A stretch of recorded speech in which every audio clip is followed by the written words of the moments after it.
ஆஞ்சநேயர் பக்தர்களை சனீஸ்வர பகவான் கஷ்டப்படுத்துவதில்லை. இதுக்கு ஒரு கதை உண்டு.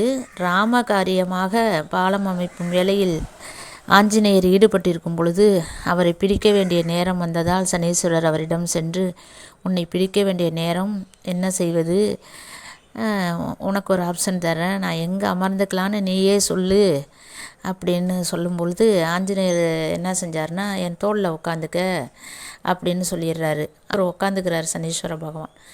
இவர் பாட்டுக்கு வேலையை பார்த்துக்கிட்டே இருக்கார். பாறாங்களை தூக்கி தூக்கி தோளில் வச்சு வச்சு தூக்கிட்டு போய் போட்டுக்கிட்டு இருக்கார். வாரம் தாங்க முடியாமல் சனீஸ்வர பகவான் கிடந்து தவிக்கிறார். என்னடா இப்படி நம்ப மாட்டிக்கிட்டோமே அப்படின்னுட்டு. அப்பொழுது என்ன செய்கிறாரு, என்னை விட்டுடு, நான் உனக்கு ஒரு வரம் தரேன், உன்னோட பக்தர்களை நான் தொந்தரவு செய்ய மாட்டேன் அப்படின்ட்டு ஒரு வரத்தையும் தராரு. காயப்பட்டுட்டார். அதனால் அவரோட காயங்களுக்கு போட்டுக்கொள்வதற்கு ஆஞ்சநேயர் சிறிது நல்லெண்ணெய் தருகிறார். அதனால தான் அந்த நல்லெண்ணெயால் விளக்கிடுபவர்களுக்கு நன்மை நடக்கும், ஈஸ்வர பகவான் துன்புறுத்த மாட்டார் அப்படிங்கிறது ஒரு ஐதீகம் இருக்குது.